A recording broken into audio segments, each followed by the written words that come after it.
Kabar ini, kabar terkabar. Mbak Oki bukan sekali mengatakan bahwa Wakil Presiden Gibran ini tidak kompeten. Ada satu kata dalam bahasa Arab, wujuduhu ka'adamihi. Ada atau tidaknya seseorang itu sama sekali tidak memberikan pengaruh apapun.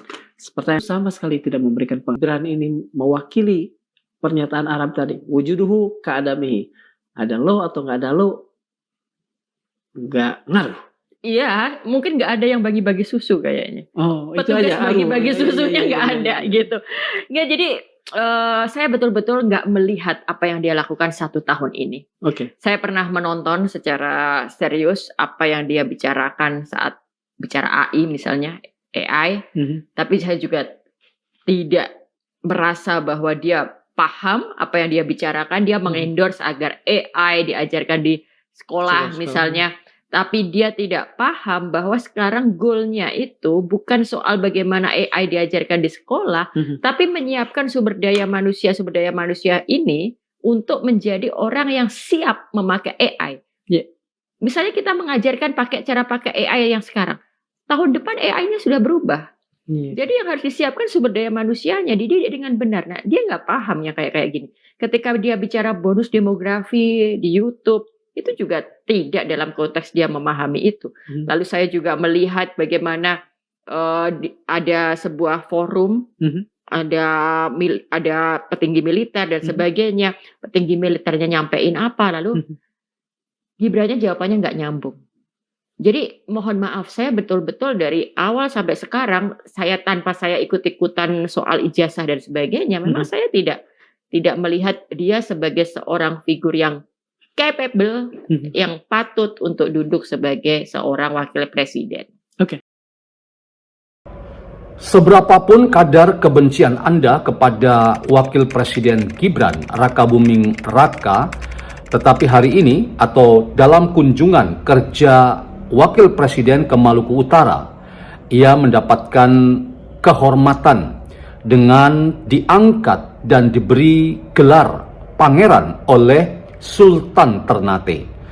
Tentu saja secara sosial dan politik, apa yang dianugerahkan oleh masyarakat Kesultanan Ternate ini memberikan makna yang sangat besar bagi seorang Gibran untuk memposisikan dirinya sebagai seorang pemimpin muda yang layak diperhitungkan. Dan sekaligus ini memberi pesan kepada siapapun yang menarget Gibran untuk dikalahkan, tetapi Anda semua harus berpikir 2 kali bahwa semakin lama masyarakat kita itu semakin sayang dan mencintai pemimpinnya, dalam hal ini mencintai Wakil Presiden Gibran.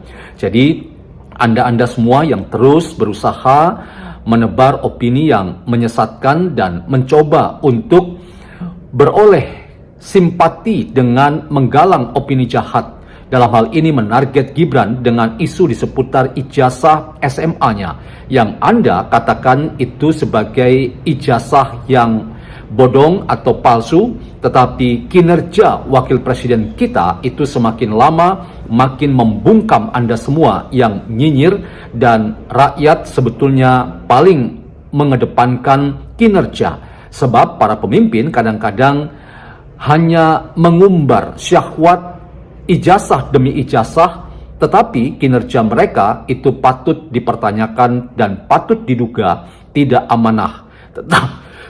Tetapi Wakil Presiden kita menunjukkan performa kinerja yang semakin baik, dan ini menurut saya adalah cara Wakil Presiden Gibran untuk membungkam mereka-mereka yang ragu pada performa Wakil Presiden kita. Saya melihat teman-teman bahwa apa yang ditunjukkan oleh Wakil Presiden kita dengan menunjukkan kinerja yang semakin baik dan rakyat menunjukkan kecintaannya kepada para pemimpinnya, khususnya Wakil Presiden dari Maluku Utara dalam kunjungan kerjanya di sana, ini semakin memberikan pesan kepada kita bahwa Wakil Presiden kita itu semakin menjadi orang yang diam. Justru itu adalah emas bagi seorang Mas Wapres Gibran. Jadi sekali lagi saya ulang lagi, diamnya Wakil Presiden Gibran itu justru memberi pesan bahwa diam itu emas. Pak Iyas, kalau Ya. kita menilai secara objektif ya, khusus kinerja Mas Wapres ya, mengukur kinerja seorang Wapres, even siapapun Wapresnya ini kan agak sulit Pak Iyas, karena memang Wakil Presiden itu dalam konstitusi kita memang adalah benar-benar wakil gitu loh Pak. Tidak punya DCC, tidak punya bahkan untuk menulis surat sendiri pun tidak bisa kan gitu loh. Tetap itu semua Iya. atas nama presiden kalau untuk kepentingan negara. Nah, mengukur kinerja seorang Wapres Gibran ya kan, ini kan sudah mau 1 tahun ini Pak. 20 Oktober kan sebentar lagi, paling beberapa hari lagi karena sudah 1 tahun. Nah, tetapi di kalangan para haters atau di kalangan kelede dungu ya kan, kita kan sekarang sudah terbiasa dengan ada kelompok kelede dungu Pak, karena kan kita kan disebutnya sebagai kalangan termul ya kan, ternak Iya. modern. Ya, jadi di kalangan kelede dungu dari kelompok seberang ya kan, itu memang akhir-akhir ini ada nuansa-nuansa yang membandingkan kinerja 10 tahun SBY yang bagus ya kan, dengan kerja 10 tahun Pak Jokowi yang dianggap adalah carut marut semuanya gitu loh Pak. Nah ini kan tanda-tanda sebenarnya ya kan. Kita kan membaca ini sebagai tanda-tanda. Sudah mulai bermain ini orang-orang. Mencoba mengangkat bahwa 10 tahun SBY jauh lebih baik dibanding 10 tahun oleh Pak Jokowi. Nah kemudian disandingkan dengan kehadiran Gibran yang nggak jauh, cuman kerjanya jalan-jalan. Jadi dituding jalan-jalan gitu loh Pak, dari kota ke kota ya kan, jalan-jalan ke pasar-pasar gitu loh, nggak jelas kerjaannya.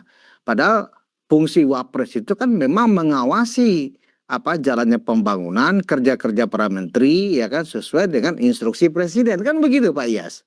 Jadi bagaimana kita secara objektif menilai kinerja seorang Wapres sesuai konstitusi kita tentunya. Ya, gini Mas Budius, kalau kita bicara parameter sama sukses indikatornya itu kan nggak pernah ada dari dulu. Kita sudah punya Wapres ini ada berapa? 13 kalau nggak salah saya. Sampai Gibran ya. Juklak apa SOP-nya dia dan sebagainya dari presiden itu kan nggak pernah ada rilis itu kan gitu. Jadi seperti kita kalau Wapres itu kerjanya gini-gini kan nggak ada memang dari dulu. Tergantung presidennya aja kan gitu. Tapi kalau saya lihat Gibran dengan Pak Prabowo itu ya kita kan nggak tahu pertemuan mereka di rumah atau di mana. Nanti komunikasinya Mas Gibran ke sana, saya kemari dan sebagainya. Kalau saya lihat setiap Pak Prabowo keluar negeri, Gibran kemana, terus ini masih terukur, masih. Jadi komunikasinya masih jalan, semuanya masih masih sesuai dengan apa yang dipegang sebagai wapresnya itu masih hidup kalau menurut saya. Tapi kalau penilaian orang, apalagi para pembenci ya dibilang jalan-jalan gitu. Kalau buat saya jalan-jalannya Gibran ke pasar kemana-mana itu juga kalau kita kembali kepada komitmennya Pak Prabowo tetap sama Gibran di 2029, itu kan secara tidak langsung juga membangun image kan untuk kepentingan 2029 kan gitu. Ya kan? Jadi kalau saya lihat Pak Prabowo ya Mas Udir, kalau sampai itu terbelah, Pak Prabowo berani ninggalkan Gibran, saya pikir dia bunuh diri juga gitu. Karena apa? Yang sekarang dipegang oleh masyarakat itu ya Gibran sebenarnya.